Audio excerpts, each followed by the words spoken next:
This episode of Capes and Lunatics Sidekicks is brought to you by Tweaked Audio. To get awesome headphones, go to tweakedaudio.com and use the coupon code Southgate to get 30% off, free shipping, and a lifetime warranty. Or you can get there through the link on our website, southgatemediagroup.com.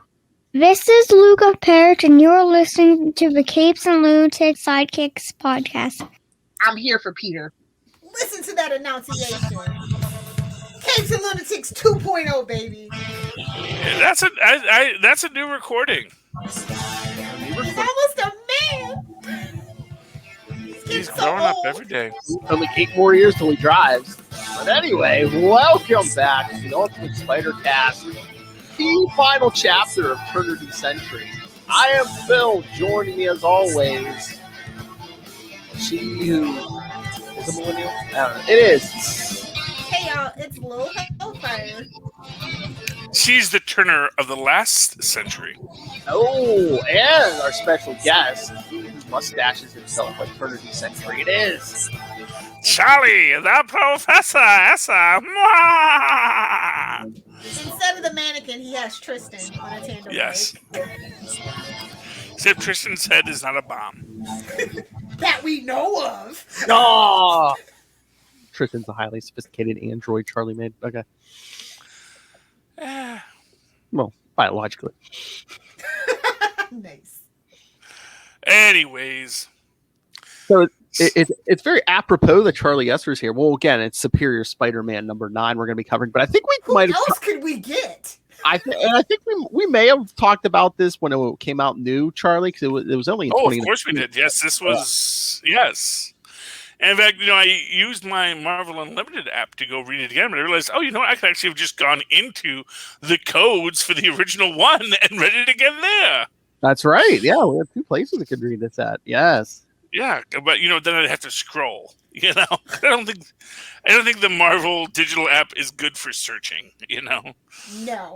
It'll sort, but it won't say, give me this. Marvel Unlimited is although I was so mad that they didn't have the Dominic Fortune Marvel team up in the Marvel Unlimited app. That really frosted my knockers, let me tell you. Yeah, I don't get them how they have gaps in the Spider-Man stuff. I'm like, if anybody, wouldn't you have Spider-Man complete on there? Can I ask a question? Sure. Why is it that when all spider adjacent people want a fresh start, they go to the West Coast? Because Venom did it. He's doing it. Ben Reilly was in Vegas for a while. Exactly. Well, because you need to get away from Peter. Peter is very much a big person. I agree. Not Peter Parker. Yes, but I'm it'd be cool if one of them went to Detroit. Right? Where they need the most help? Yeah, but then they're going to be in conflict with the Great Lakes Avengers. And what it is, it's yeah, that's the thing. It's the thing you do if you're a spider person. You go to California to find yourself like everybody else. I get it. I think they try to get them as far away from New York and Peter Parker as they can. The only further place they could go and still stay in the country is Alaska. You know what's weird, though? You would think that, because Chicago's Market 3.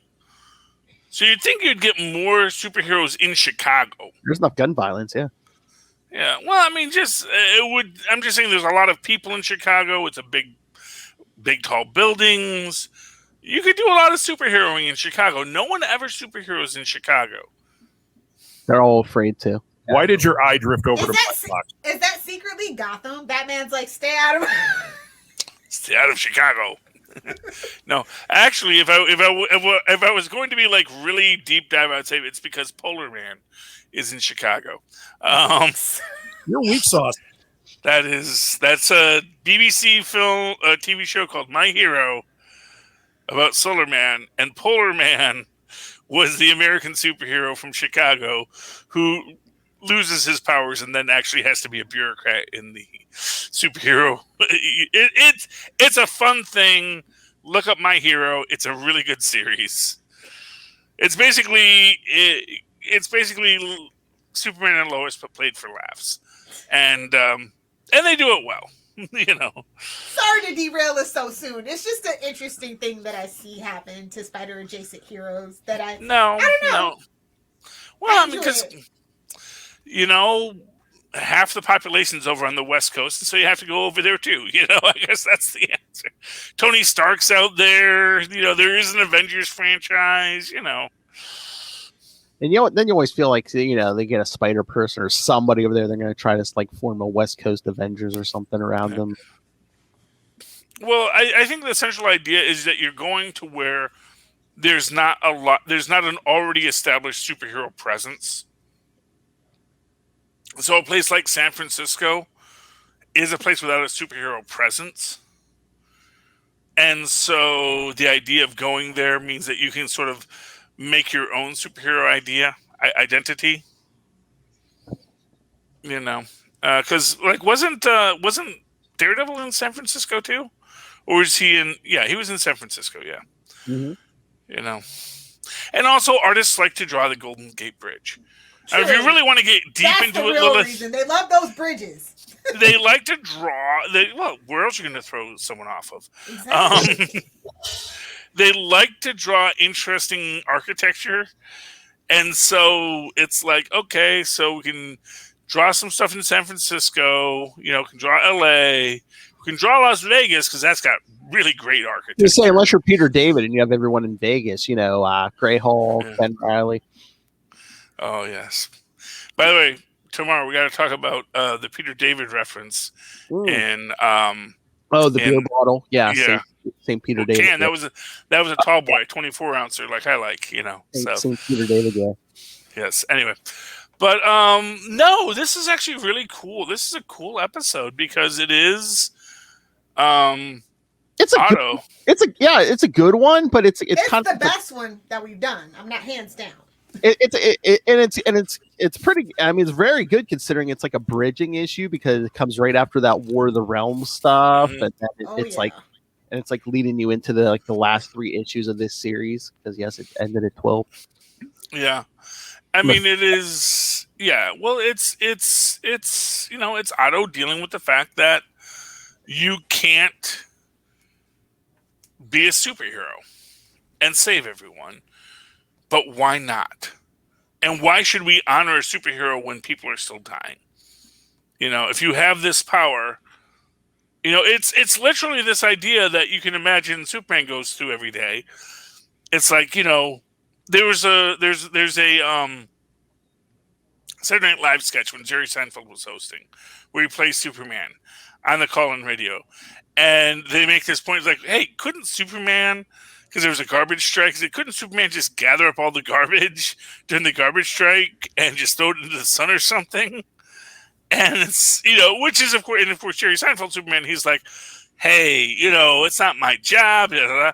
But, you can think about a guy like Superman living every day with that realization that, yeah, I could solve this problem like tomorrow, but I have to not do that because the world will become reliant on me if I do.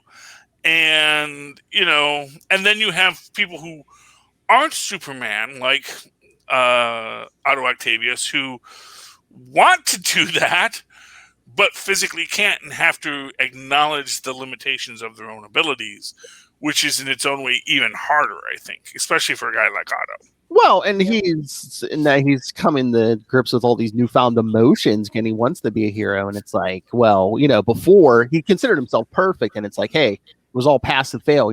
I made a scheme. Did the scheme work or did it not work? Okay, pass fail. Here, it's like, oh, hey, we won the war, but there was all these casualties. Yeah. But can we just talk about the best panel in the whole issue, where it's just like, you're not old enough to survive the Horn of Time. I'm old at heart.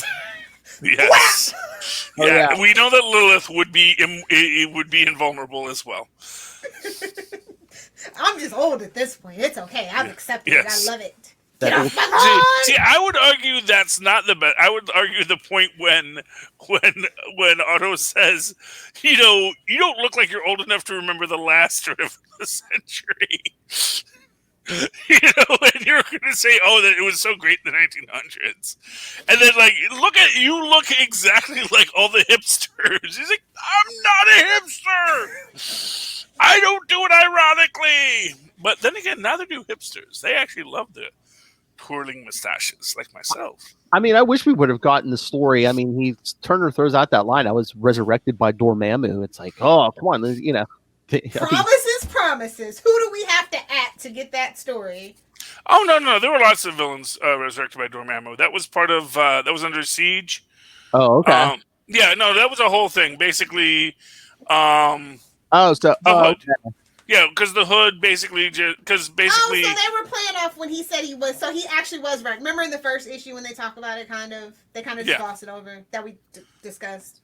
Yeah. So essentially, the idea is that during the siege, when Parker, what's his name? Parker Robbins was one of the seats in the Cabal. One of the things he does is he gets Dormammu to wake up a bunch of dead supervillains. Basically, everyone the Scourge killed. So every B-level supervillain. Damn it, Scourge comes back to bite us again.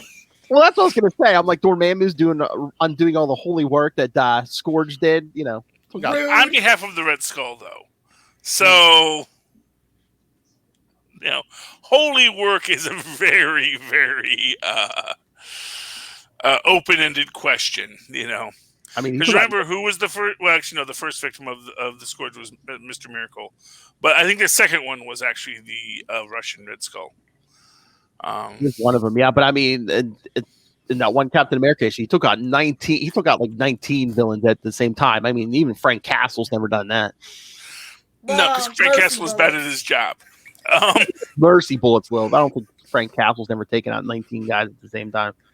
I mean, 19. I don't even think he's done that while he's been masturbating. So, just Frank Castle's very bad at his job. Frank Castle is not a good vigilante. I mean, but and for what maybe that's like the problem with Frank Castle is that he's actually trying to minimize civilian casualties. He's actually trying to focus on what he's doing. He's not just going to blow up the whole building because Kingpin's in it. Scourge will blow up the whole building. Easy. Yeah, it's like, and but that's Frank Castle. He always has that power creep.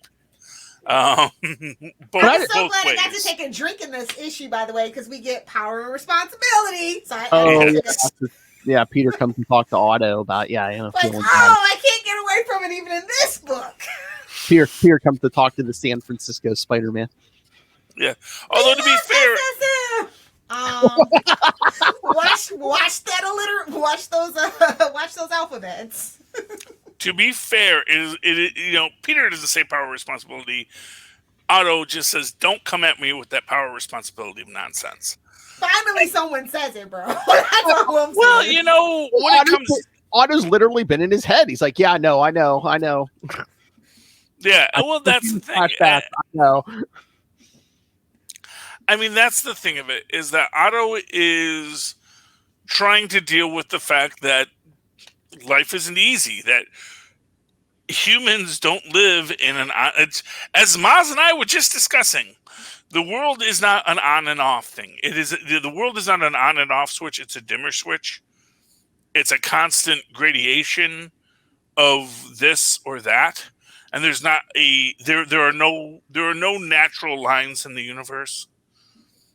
Except for Nazis. It's the one. I don't know. They've got that's their symbol, is the lines. Because they're the only lines that exist in the universe. But the idea is that, there's always going to be a gradient of everything.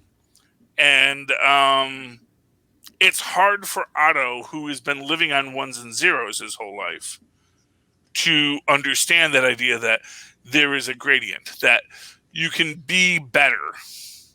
You can, and still not be perfect. And I think that's the difficulty and complexity that he's trying to deal with. And sadly, what will eventually lead him down the dark path that makes him have one more day. It's always just one more day. Just one more day. I demand that Marconi just make another copy of Tolliver, and then just have that meet up. It's like, no, You know, Otto had to have DNA backed up somewhere because, I mean, he had his brain backed up when he got killed off in the 90s. So, like, everything's backed up 6 ways to Sunday. It's like Arnim Zola. There's probably like 4 of them. You know, it's like the hate monger. When Bucky says, "Yeah, I killed Hitler once," I highly recommend it. It's like, you know, everyone's like, "He didn't kill Hitler. Human Torch killed Hitler." It's like, well, no, Human Torch killed Hitler the first time. But he's been killed like 6 or 7 times since then. Everyone gets a chance to kill Hitler. Although the body he's in this issue was a clone, like some kind of weird clone thing made by the Jackal. So maybe he didn't want that Miles Warren hand-me-down. No, it was Eric Brand. A Parker clone with Octavian DNA inlay. It's... So Connor Kent. Amanda Waller's going on here. Connor Kent to the Marvel Universe? What? Yeah, well, that's what he did. I mean, that's how he describes it. You know, your sexual tension, though. That he intentionally. He's like, well, of course, it's another Parker clone, but you know, I made sure that I had my proper Octavius. You know, this is like some Lex and Superman subtext. That's all. I'm saying. Yeah. Well, you know, they always want to up. You know, that was.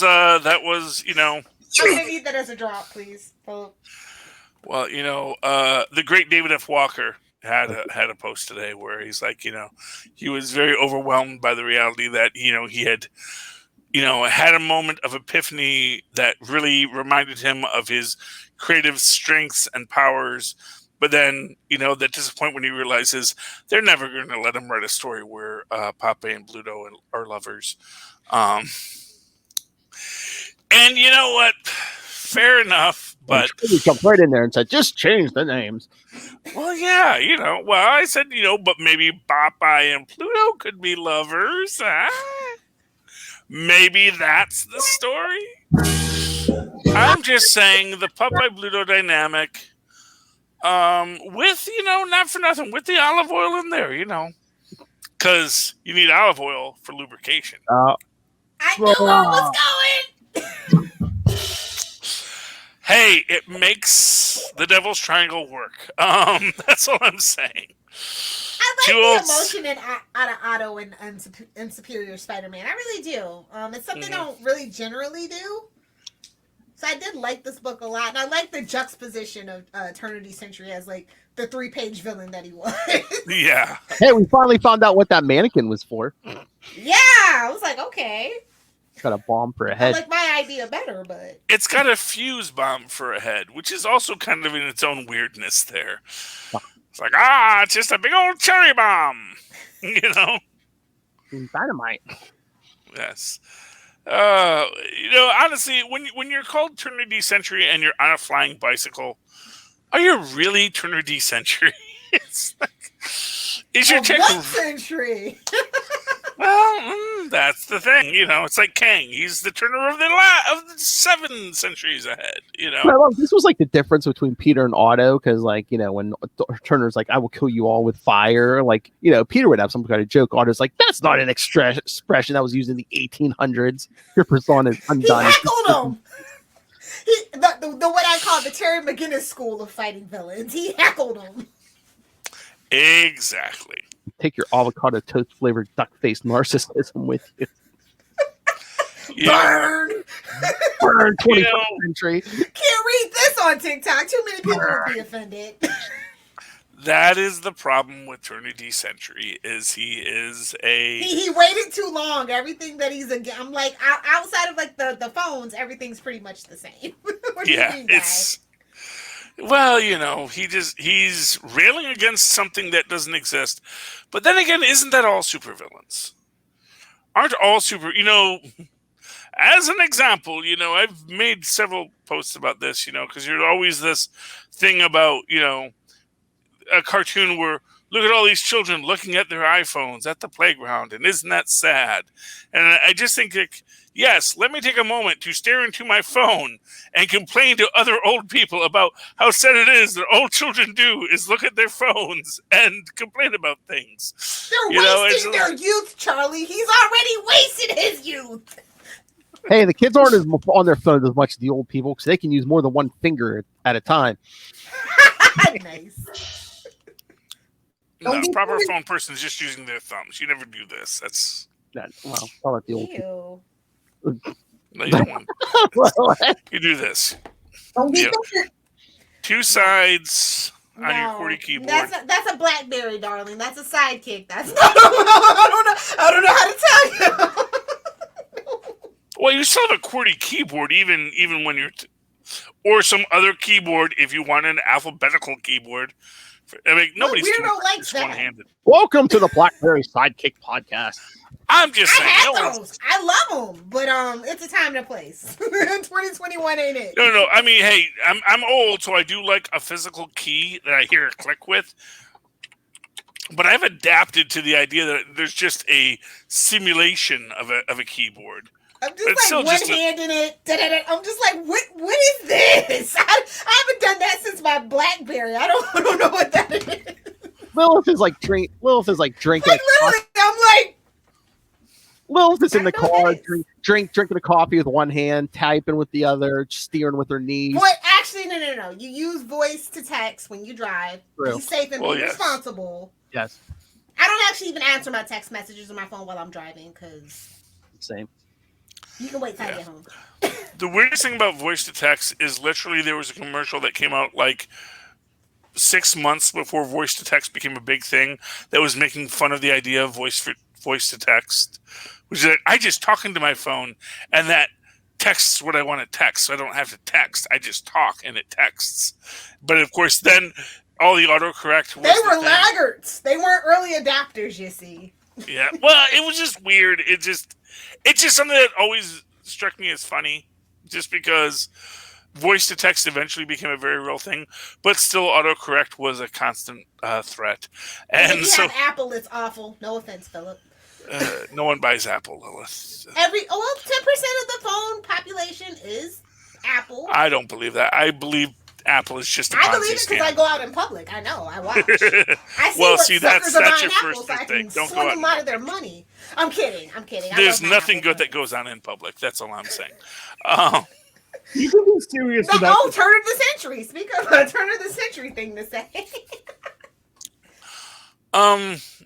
Okay. Here's my question. All right. So the time horn doesn't work on auto. I mean, that clone body's not 65 years old. So is it just? It's the soul. It's the heart. It's the mind, the soul. Is that what it's? I don't think that horn worked on anyone, Phil. I think it was psychosomatic. Oh, Peter's just a fancy man last time. Okay.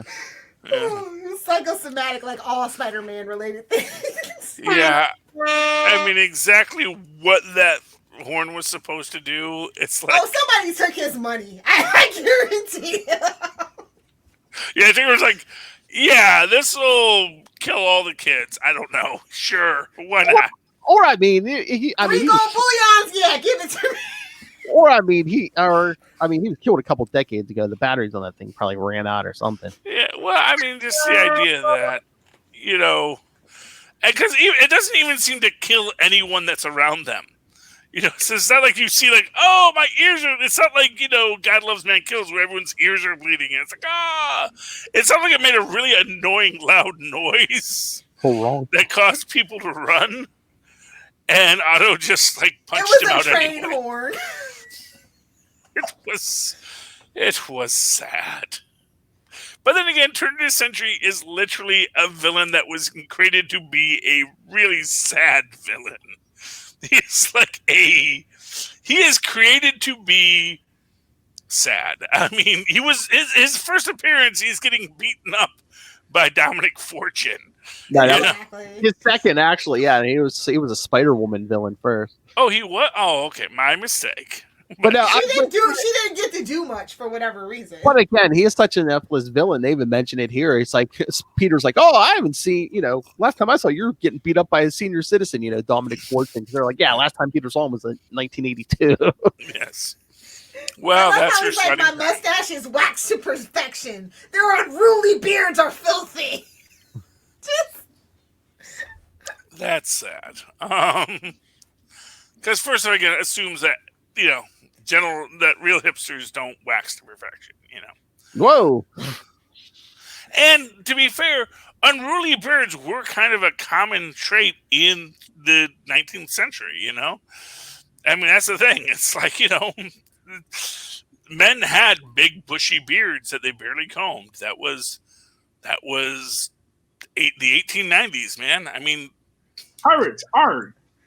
I just gotta say, I really think that turn of the century he is literally a hipster. He thinks of a time before him that was an idealized time, that he says everything should be like that, without any real comprehension or understanding of what time was back then. Hipsters are the worst, confirmed. You know where he needs to show up next, right? You know who he needs to fight? Who? Deadpool. Oh. Come on, Lil. Hipster versus hipster, like spy versus spy. I don't think that. I mean, that's the thing. Deadpool's not a hipster. He would just mock him. If he's written very badly, yes, he is a hipster. He would just mock him for 20 pages. Yeah, I mean, yeah, I would say that, like, because I don't think there's anything curated about Deadpool. Deadpool likes what he likes. He likes the Golden Girls. He likes chimichangas. You know, he probably likes baby back ribs. I don't know, but nothing seems particularly like, oh, I need, you know, you never hear him speaking about, like, even the Thing had a deeper palate for beer than I think that Deadpool does. You know, Iron City beer, man, beer of the gods. What was it? Was it either I think one of the Turner appearances we covered, either the Spider-Woman or the Marvel team up? Was that one of the ones that Lilith, you were like, wait, this got past Shooter? How the hell did this get past Shooter? I'm pretty sure it was the Spider-Woman one. Does he badmouth Pittsburgh? No. She was just like, how did a character like? Yeah, it was the beer, and it was just like, wait a minute, that's it. Yeah, it was the Spider-Woman issue, definitely. I mean, not for nothing, I could see Shooter being all down with completely lunatic villains that didn't make sense. See, remember, Shooter, it wasn't so much that he wanted comics to make sense. He wanted comics to be consistent internally. It's like you have to have continuity. He was Feige before Feige, except he was like a much more strict, nerdy Feige. And guys, Feige's like, we can make that work. You know, let's connect it, but we'll make it work. We'll figure it out later. Oh, but I have the story. And Shooter was like, no, this is how these things work. I have the story. All right, the Kingpin or somebody puts out a bounty on Turner of the Century, and the Punisher, Scourge, everyone's out going after Turner, and I don't know. Deadpool's either in for the bounty or trying to protect them. I don't know, but I need a Deadpool Turner of the Century. It's called fanfic. Feel free to write it, Phil. Hey, the creator is still writing comics. Jan DeMatteis. We need a Deadpool Turner of the Century story. I'm going to tweet him when we're done. If something doesn't exist, you have to write it. That's just kind of the rule, as Kristen and I were referring to over on Nightwing News this past week. Oh, that's true. I had to plug my appearance, so you know. It's all about Mike. I mean, like I said, I just the thing about Turner of the Century is he is not a villain that has anything going for him. He is a gag villain from start to finish. There is never really a moment where it's like when you talk about like a character like the Wizard, or you talk about the Sandman or the Molecule Man or Crusher Krell, there are villains, or Armadillo even, or the Rhino. There's always something deeper to the story, that gives it some kind of oomph.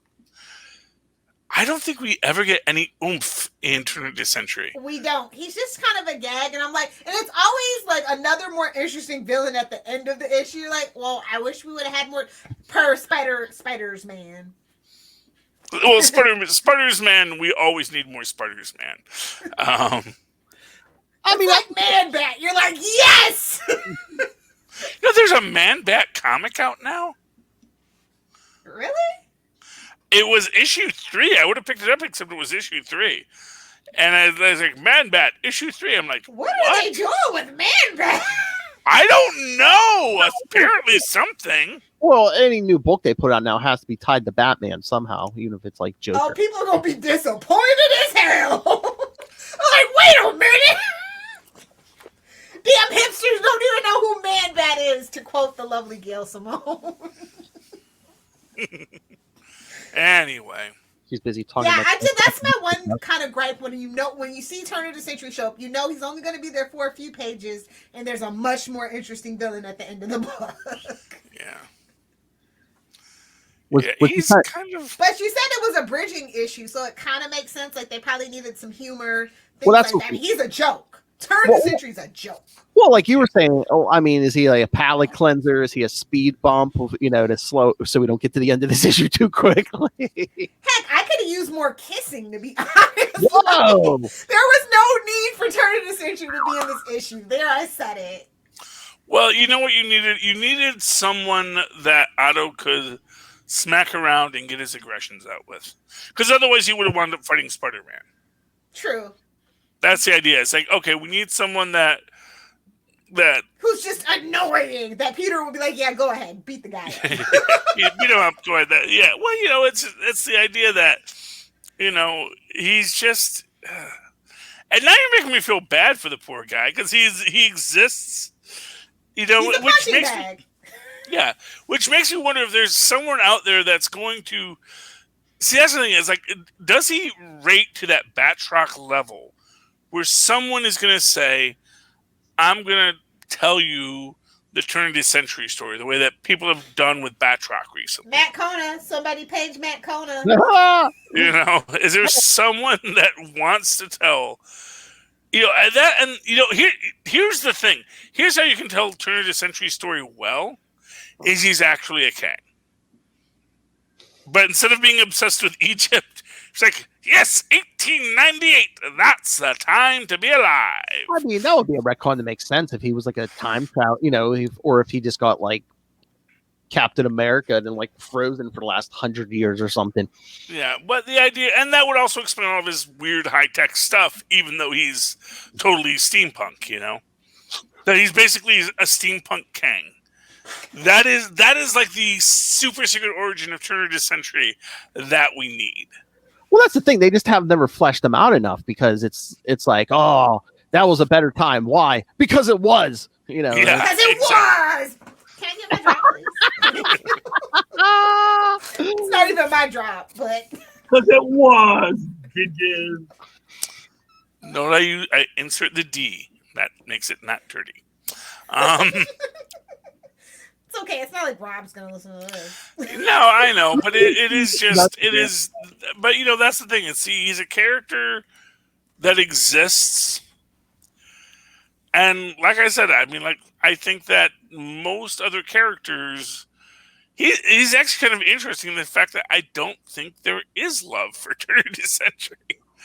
I don't think anyone is trying to solve the Snively Whiplash qualities of this character and make him anything more than a joke, which is sad in its own right. It's sad that, poor Turn of the Century never gets a story beyond being Turn of the Century for 3 pages before someone punches him. Because he's not a super villain even. He's almost like he's a super nuisance. Well, it was sort of like when Maz and I were talking about the Flag Smasher and how really the Flag Smasher was just a vandal. That was literally his character. He just wanted to smash flags. He wasn't actually trying to take over the world. No, he just says, no, but I will smash all the flags. I'll burn down all the flags.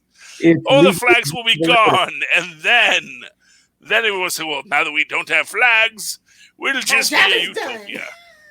It's legally admissible evidence. My work is done here. But again, besides his first 2 appearances, Turner's never had his own an issue to himself. Again, it's 3 pages here. He's 5 pages there. And when he gets killed, he's just the facing the crowd. I know, but it is literally just like, what is his goal? And his goal is to yell at back, and for what purpose? Who am I? Well, but that's the thing. He is I guess they literally don't need permission for him. He is the old man who yells at cloud. That is who he is. Who am I? And he is yelling at those clouds, and the clouds don't care. Sounds like a plan. Have a good night. Oh, there you go. Oh, we should have. Oh, go ahead and write down this dialogue. Oh, do a live read. Have Moz Manzor do Turner Dissenter. Yelling at the hipsters. There's so many live reads. I'm just like, oh, Moz Manzor would be perfect for that. There's very little that Moz Manzor would not be perfect for. So I think we can all. I feel that anyway. Which Moz Manzor? It's been really great stealing your identity. Yes. Because we have to. He's good too. Yeah, everything was great about this issue except for Turn of the Century. So I'm being real. Yeah, no, I mean, here's the thing. Here's what I'm going to say. It's a great issue, and I don't want to pull at the thread. I don't want to say that you could just take Turn of the Century out. No, you absolutely need that conflict, but the way that the conflict is presented could have been better, but I do like the issue.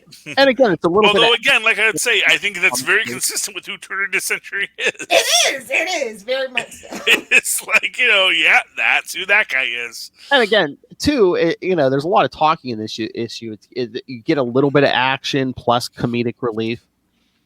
Yeah. Plus kissy. Can't go wrong with a little kissy. It's got everything. I am just Spider-Man, like I said. So it literally has everything. I mean, honestly, how Superior Spider-Man ever got written out, I don't know. And again, if you're going to end the series, fine. But I don't know why they had to reset him the status quo. It's just like there was so much character growth from Otto. Editorial oversight, my friend. I know, but it's like he had so much character growth, and it's like, oh, back to zero. Well, see, you can make the argument. And once again, the Mephisto. The character growth is still there. That, yes, he's back to being Otto, and he's going to be in his own self-loathing place, but that everything about it... In fact, I think that the fact that he still knows that Peter Parker is Spider-Man Does he know is still canon. Yeah, it's I don't know. I mean, for what it's worth, has Otto been doing a lot of supervillainy lately? I don't think we've seen He's been doing much. I don't think we've seen 616 Auto since the end of this series. That's what I'm saying. I don't know. Yeah, and so I get the feeling that like no one wants to really deal with it because it had an interesting, solid ending, and now someone like the next person to touch it needs to have a good pitch. That's the thing. Is like you can't go back to Otto unless you've got a pitch to deal with Otto. He is now basically. He is like Gwen Stacy level. You want to bring back Gwen Stacy? What's your pitch on that? It's an alternate dimension, Gwen Stacy, and she has spider powers. Here's a picture. The kids love the picture. All right. All right. I looked ahead to issue 12. Yeah, he says, I know that I inhabited the body of the first Spider-Man for a time. Now that all trace of him is gone from me, these recollections are dim. I do not recall his true name nor details of his life. He just said that. I mean, wouldn't you? Peter's kind of vengeful when he wants to be. I'm just saying. And of course, next time I meet him, I will crush him as Dr. Octopus. Yeah, and then they never bring him back because I don't think it was as dim as he said it was. I think he's trying to say it's gone and da-da-da. And like I said, there's still that very real possibility that, Anna just pushed the button. And says, "Oh, I'm back. How did I die last time? I don't have a clear recollection. Usually, I have a very direct recollection of when I died the last time. Because they have that. They have that whole. What are those guys? He copies everybody's cloning technology because Otto. He's a really good scientist and engineer. He can see it, build it, rebuild it, and make it better. That's what he does, and. Fixes the problems with all of those bad clones that the Jackal was making, because the Jackal's not good at his job either. I mean, honestly, if any of the villains were super great at their job, our heroes would be outside of Frank Castle. We know he's bad at his job. They would have to be very, very terrible at their job too. Yeah. So, although I realize we have seen Otto, just not 616 Otto, because we did see Otto in Doctor Doom. Yeah, that was in 616. Yeah. Because that's the one where I think Doctor Doom got his degree, and Otto no longer looked down at him as not having a doctorate.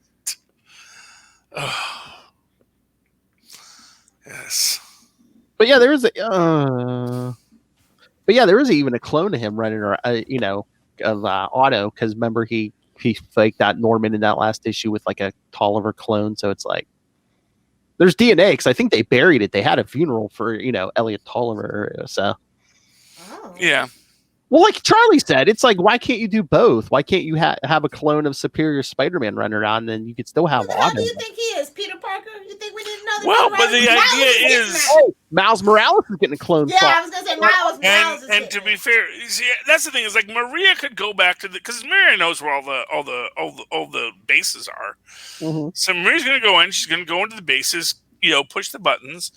Bring back Tolliver, but maybe make a slightly different Tolliver. It's like, yeah, well, I gave you a little Marconi DNA in the nose, just to give you a little something of identity, or I put a little more Otto in you than Parker. And Tolliver comes back. He's like, "Oh, okay, that's interesting." So I just went off. Really, I took that deal with the Mephisto. He is the Prince of Lies, correct? Was I really that stupid? Must have been that Parker imperfection. Absolutely, the Parker imperfection. Well, and we know Parker makes deals with the devil, so obviously, I would bet you that Parker made a deal with the devil. That sounds logical. Oh my God. That seems like a guy who would make a deal with a demon because he just doesn't think ahead. There you go. If they break that Mephisto deal Peter made, how about if, as a side effect, you see just like that Tolliver clone punching out of the grave or whatever? We'll see what happens next. No, the next Mephisto deal is, of course, Heroes Reborn. Yeah. Because it worked so great the first time, we'll do it again. But I'm actually excited because I like the first. Well, they have a chance to get it right this time, at least. So yeah. Well, the thing is like Well, at this time they have the whole Marvel universe to play with. Before they just basically had the Avengers, the Fantastic Four. Yeah. Well, I mean, like I say, I think the real difference is just that they are not. No giant Captain America breasts. Yeah, they don't have giant Captain America boobs. Ooh, I'm not down for it now. Then. Well, maybe they'll bring them back. I don't know, but you get it all day, every day. Yeah, I mean, well, the reality is that this Marvel Universe reality is the one that broke off from the Incursions reality. And so, although everyone thinks they're 616, they're really a completely different timeline because 616 ended, along with Old Cap and Superior Tony. And really, what we're looking at here is if they bring it back a Superior... I mean, honestly, that's the real question is, will they ever bring back Superior Tony? Because we assume he died, but he's also Tony Stark, so the idea of Superior Tony and Superior Otto coming back as a super heroic villainous team up might be a very interesting story to tell. I've been crying for years. I don't care how they do it. I don't care if they got to do a what if. I want a Superior Spider-Man versus Superior Iron Man miniseries. Make it happen. Yeah. They might make it happen on the animated show. Just two egomaniacs going at each other. Come on. My money's not on Tony because he is the captain of Life Bad Decisions. So. He is not good at his job either. No, he is.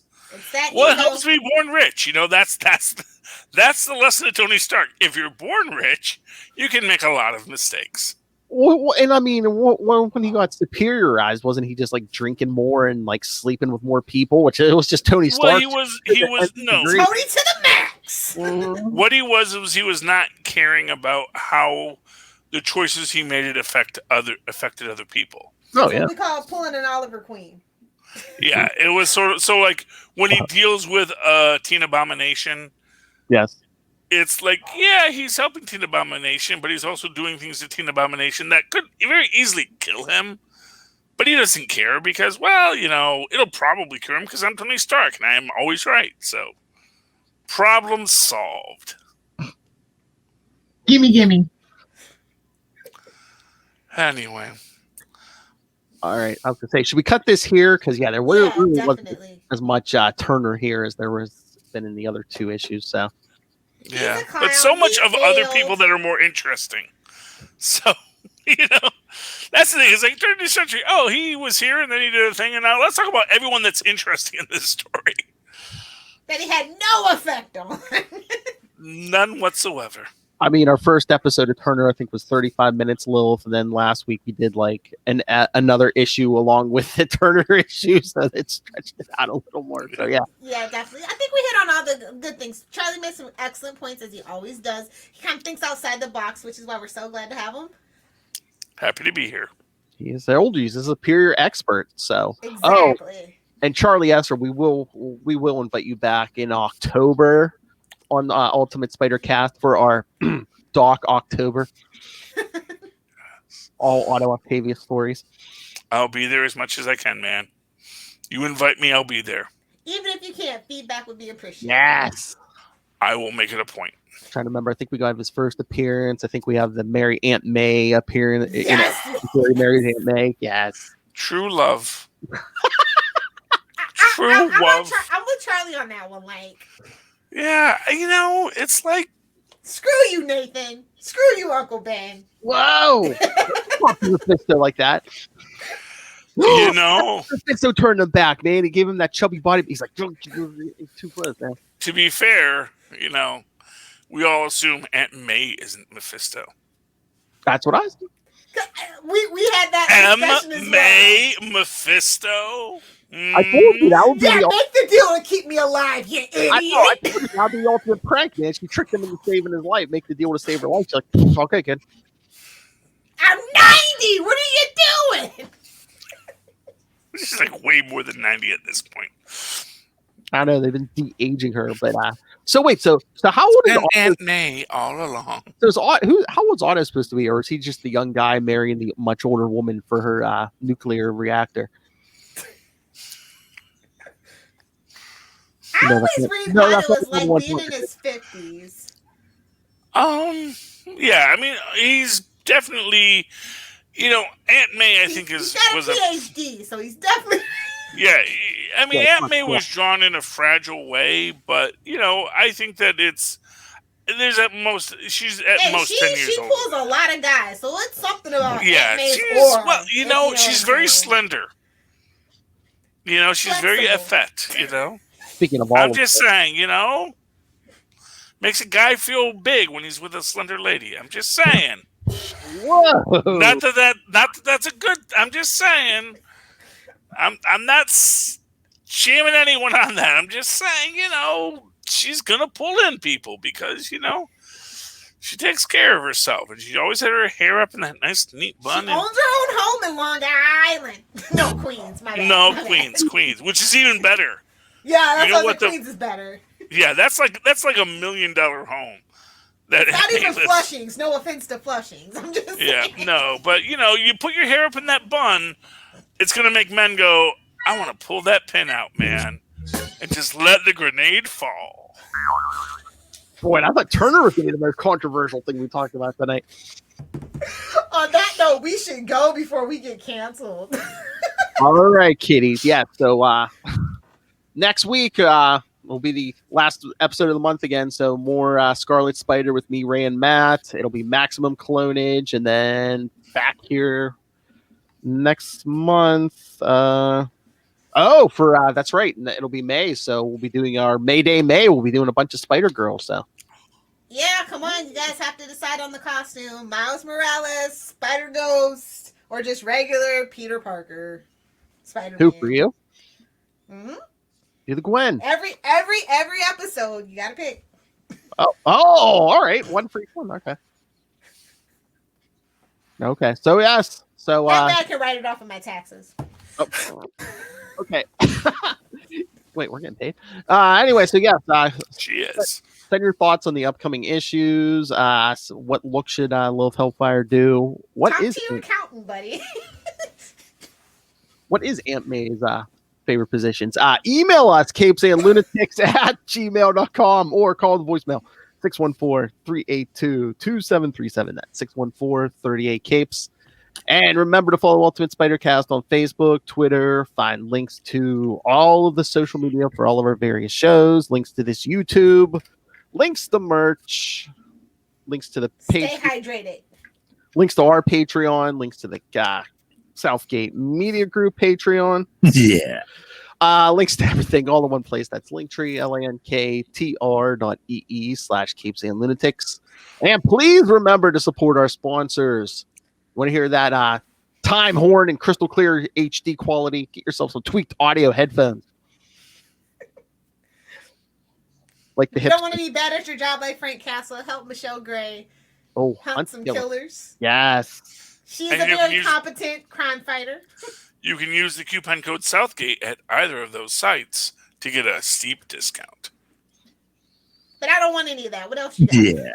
I already got all that. Also, well, if you like to read, go pick up Pod Life, the book, now in digital and paperback. Or if you don't like to read, the audio version is coming soon. I promise you. I sent in my audio already. So, but how would we buy that? Would we have to go down to some kind of show note to find a link to something? Well, yes, Charlie Esther. Why, thank you. If you do go down to the show notes, you will find a link for Amazon, although Lilith knows how to get there in her sleep. Use the link, yes, down there in the show notes. Get it all on Amazon. And when you do, use the link. Help us support this show, the network, and that man. That original hipster blowing the time horn himself. That man with the time horn, the exploding mannequins, Rob Master Doom Southgate. Make it rain. So says Master Doom. Please kick me in the pants. Mark my word. His mustache is not perfection. Oh, talk about a filthy beard. Oh, listen to Charlie Esser comparing sizes of mustaches. All right, Lilith, where can people find you? You guys want to hang out with me on Twitter? Find me at Lilith Hellfire, over on Instagram at Lilith Hellfire 86, and for boring comic book content at Lilith Hellfire 69 on Instagram and TikTok. Bye, Felicia. All right, Superior Spider-Man expert Charlie Esser, where can people find you? Well, you can always write to me in that old-fashioned email way there were miles and possible instead at superconnectivityblog@gmail.com. That's superconnectivityblog, all one word, at gmail.com. And follow me on the Twitters. I live tweet things, but nothing at the moment. But tweet me there and tell me what to follow. Lively at Charlie Esser. That's CHARLIESSER.